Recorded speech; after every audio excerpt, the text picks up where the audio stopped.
Hey, welcome to Formnext 2019. Here we are at the Formlabs booth. I'm Stefan Hollaender, running the Formlabs business in Europe. We're exhibiting here the core lineup that we have to offer to the market, being the Form 3, and of course our larger derivative, the Form 3L, which brings us 5 times the build volume.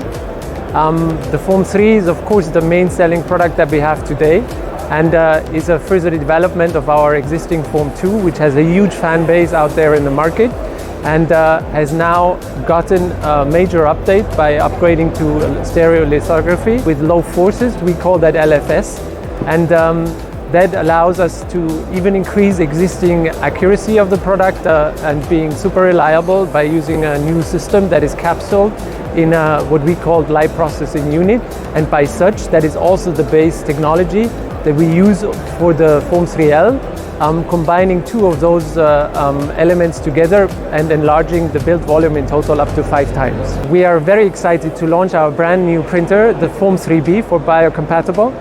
It's addressing, of course, one of our most important markets, which is the dental business and medical business. So we were trying to, of course, modify the product in a way that it is not only available for biocompatible material and gets all the related certifications, but also matching the interior of most of the labs, and at the same time making sure that we have an additional dedicated DSP service hotline addressing all the questions that might come up. Thank you so much. It was a pleasure having you here, and find out more at formlabs.com.